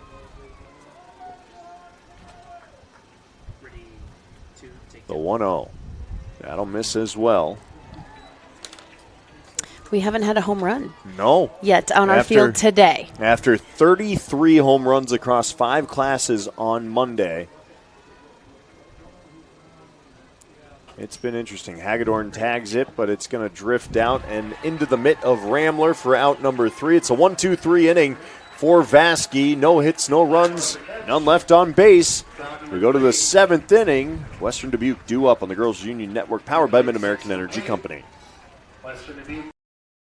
At Mid-American Energy, we're one company serving 1.6 million people who all need energy that's available 24/7. That's why we work 24/7. That's why we make investments in our systems that make us more resilient to extreme weather. That's why we generate power from all available resources to cover the variables in supply and demand. And that's why when the power is knocked out, we work around the clock to restore power to you. Mid-American Energy, obsessively, relentlessly at your service. Well, we are here in the top of the 7th, 5-3 Western Dubuque leading. It's been a fun one here. The Bobcats certainly have a lot to be happy about. We talked about the home run game, though, really quick. I want to go back to this. 33 home runs yesterday, 8 of those on this field. And we do not have a single one here today. Not yet. That's a challenge. Knock on wood, yes. They can't hear us, but Tigers, Bobcats, we're ready. But that also speaks to how smart these pitchers are, how they use the zone so well. They're not throwing anything right down the middle. That ball popped up, and it's going to drift out into the student section just behind them of ADM's side. This is Melanie Rundy. Reached on an error, came in to score. She is the go-ahead run in this game. Kyla Ramler due up as well, had the hard hit double that drove in Rundy. Our umpire going and collecting a few more softballs. So Hagedorn looks on. That ball popped up.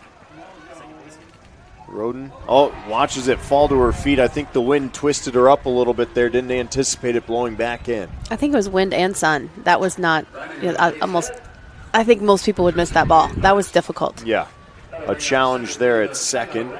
And Rundy again aboard. No outs. Kyla Ramler looking to inflict some more pain on this Tigers defense. That ball nubbed back up the middle. Ramler does her job as Rundy trots to second. Now 2 aboard with no outs. Another hit for Ramler. 2 for 4 on the day. A couple of RBIs to her name as well. Yeah, Western Dubuque feeling very confident.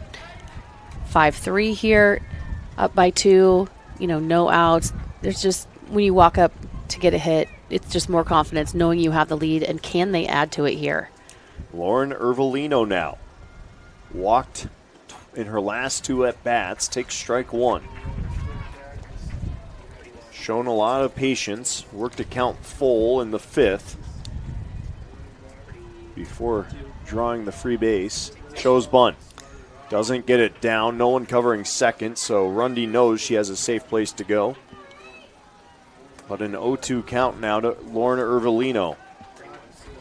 And this is a spot where I think Western Dubuque recognizes 2 runs may not be enough of a difference. Great bunt laid down, Ervolino. Pitlick makes the play, throws it over. Out number 1, but does the job to advance the runners. A great sacrifice bunt to bring up Pitlick. Pitlick over to Von Roden, drop number 1. Rundy to third, Ramler to second. That'll bring up Raquel Fern. Still looking for her first hit on the day. And a base hit should score at least 1. If you're Coach Massey here, do you get a little creative? Maybe try and push a bunt to the right side on a squeeze?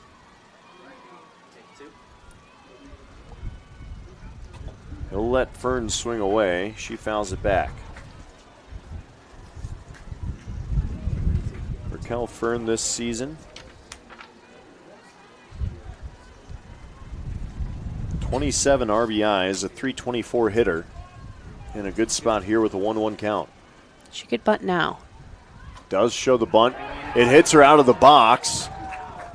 They're going to call a dead ball and say she was in the box when it contacted her. I like that. She swung away without a strike, and with 1 on her, she went ahead and bunted. And some concessions trying to be made to the home plate umpire that she was out of the box. To no avail, a 1-2 count though. Hagedorn deals. Chopped down to the third base side, fielded, throw across, beautifully handled by Noring. Runners unable to move forward. And Fern is down on the 5-3 put out. Runners hold. That'll bring up left fielder Evelyn White now up. I thought Rundy on third base could have taken another step off base just to draw Noring a little more.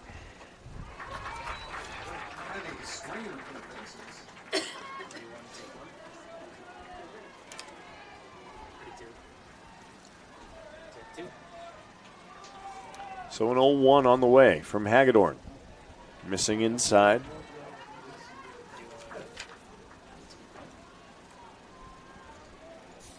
It's a great job by Lauren Hagedorn and ADM. I mean, that's your leadoff that got on for the Bobcats, and they're still on second and third with 2 outs. Pretty impressive. White fouls it back. And a 1-2 spot here. Can Hagedorn work out of the jam? 2 down. In the 7th, Western Dubuque up And there's strike 3 looking to White. Hagedorn works out of it, and ADM will have a chance, down 2 in the home half of 7 when we come back on the Girls Union Network, powered by Mid-American Energy Company. Something exciting is growing on Iowa farms these days. Innovation. From tractors that seed, weed, and harvest with data-driven precision to drones that scout or plant cover crops to protect soil and water. Even our animals live in smart homes with round-the-clock care. Technology keeps your food safer, water cleaner, and makes us more sustainable. Because what we do here benefits everyone here. Life on the farm makes everyone's life better. For the sneaky. Make a play. Just talking about some common occurrences here. One common occurrence, though, Joanna Settles, great pitching. And it's come from the hand of Lauren Vasky, who, again, hasn't given up a run since the 3rd inning. She's really buckled it in.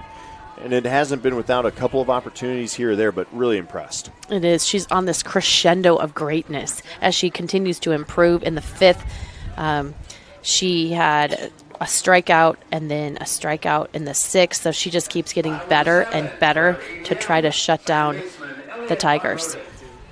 4 strikeouts on the day. I think most impressive, she's trusted her defense as well to have her back, and certainly had the run support as Elliott Von Roden is going to look to find her way aboard. She did take ball 1 there, had a single back in the 4th and a single in the 1st. She's a tough out.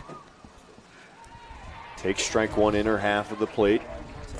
It's a great pitch right there to try to keep her off. Those are harder for that slapper to hit when they're on the inside, so Vasky nails it with that pitch. 1-1. Von Roden tries to loop it out into left, and you can see the adjustment defensively that this Western Dubuque team has made. And that's one of the reasons you do bunt and you do slap, and so they aren't in the same position all the time, just like in basketball, right? Yeah. You try different defenses, you try some different to give the opponent some different looks. Fired over to the left side. She's going to try and leg it out. She does. Pitch or throw gets away across. Von Roden all the way to second on the wild throw, and there's some life for the Tigers. It was going to be an infield single regardless. The throw across well away. And again, the slap so effective.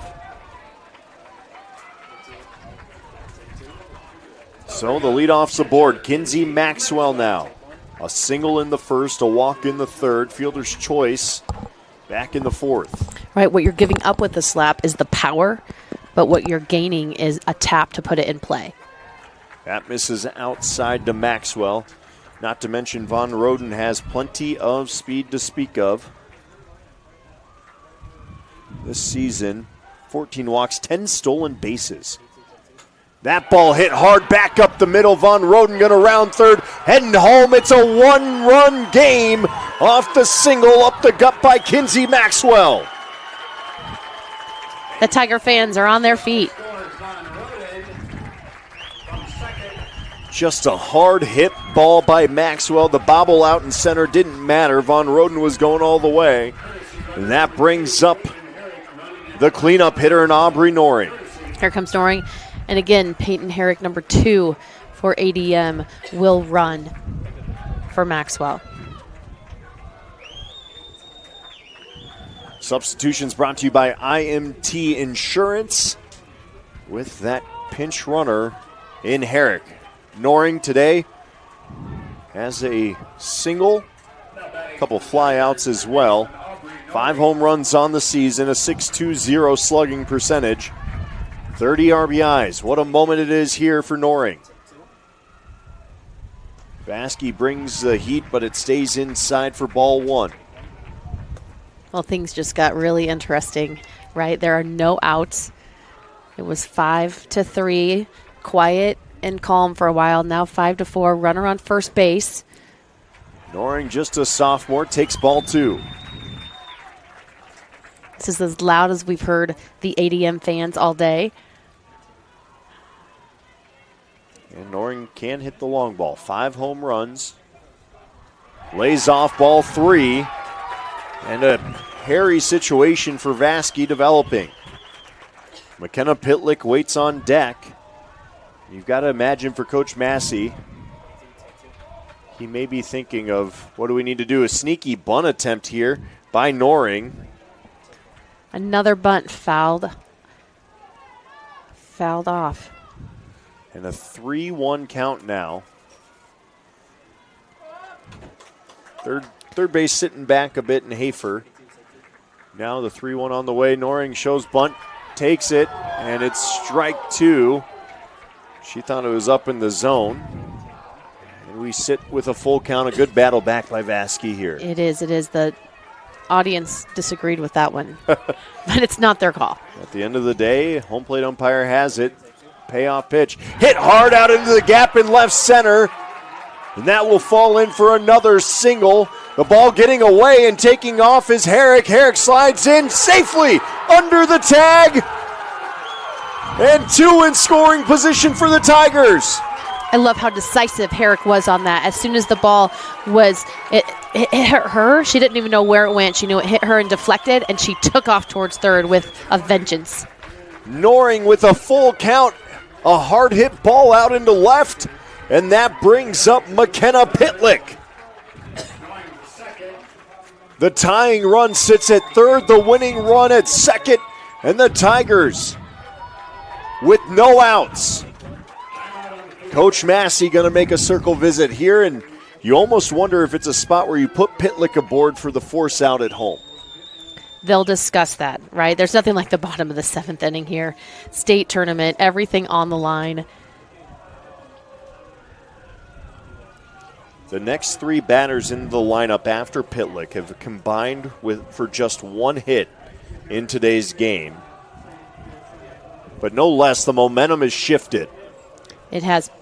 McKenna Pitlick had that base hit in the 1st inning, walked in the 3rd, and struck out in the 5th.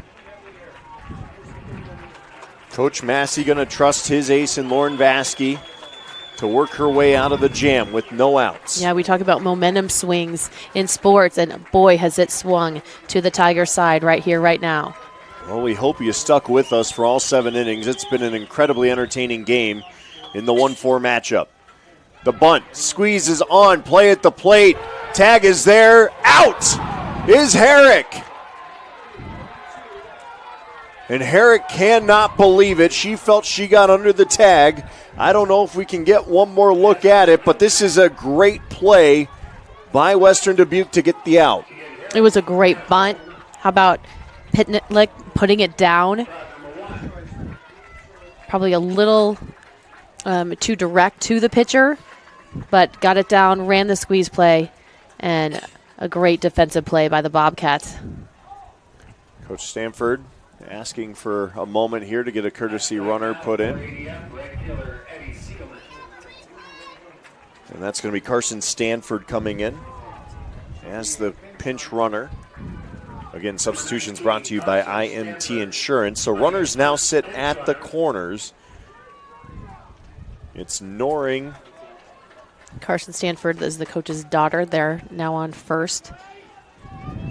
Noring at third, so runners on the corners. Still a 1-run game with 1 out.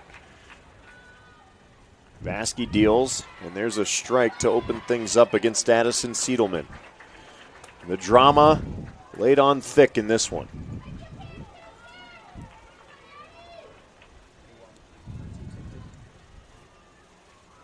Siedelman shows bunt, lays it down, another squeeze play, slides in safe. We have a tie game at 5. Runners advancing to second and third. A beautiful bunt by Addison Siedelman. Plates Noring. We have a tie game at 5. Another great call by Coach Stanford to go with the squeeze play. It got stuck in Vasky's glove a bit. She couldn't get it out, and then overthrew it on the pitch to Koopman. So with 1 out, the winning run sits at third for the Tigers. In steps Finley Shaw. A single in the first is her lone hit on the day. But the Tigers only have 1 away. Do they go for the squeeze again? Yes, I think they practice it all the time. They love it. It's they're 1 for 2. If they get out, they still have a runner on third and have another try at it. For all this action to happen initially with no outs, you can be more risky and you can go for it. Look at the corners here. They're expecting it again. 3 runs today for the Tigers have scored on bunts. The small ball alive and well once again in Adel DeSoto Minburn. Shaw sits on it, takes ball 1. Fans on their feet here on the ADM side of the field. Finley Shaw once again takes ball 2. Nice job by Koopman to keep that in front of her. Yeah, great block there by the catcher. This is it. If the Tigers score, it's a walk-off. It's 5-5. 1 out.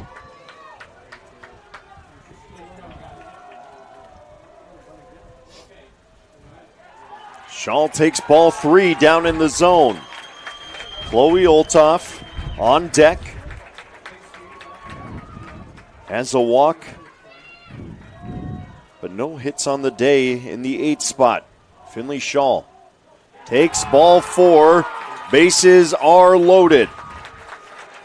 Ultimately, that free base doesn't really have an impact. Right, it's okay. Chloe Olthoff now. The only difference is now Vasky has nowhere to put Olthoff.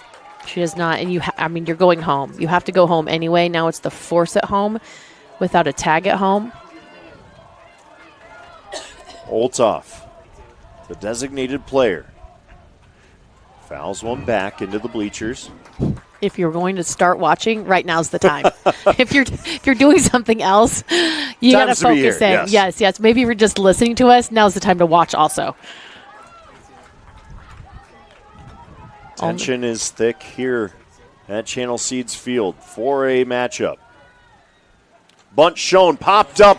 It drops in, but there's no play, or no runner doesn't go. Didn't want to get doubled off. And that's just a tough spot for any runner to be in. You don't want to get doubled off. You still have an out to play with. I think ultimately that's probably the right choice by the base runner to hesitate a hair. Right, there was 1 out. You have to go back. Yeah. Olthoff now at first. Shaw at second. Siedelman at third. 2 outs, tied at 5. Hit sharply by Ellis Smith. Smith has speed here in the 9-hole. Vasky is battled in the circle in this inning. 2 runs by the Tigers have knotted us up at 5 apiece. That ball hit back up the middle, and it's a walk-off winner for Ellis Smith and the Tigers.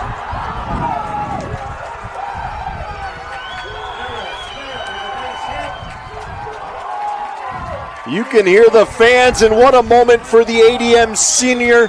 The biggest hit of her career, and the Tigers win it 6-5 over Western Dubuque.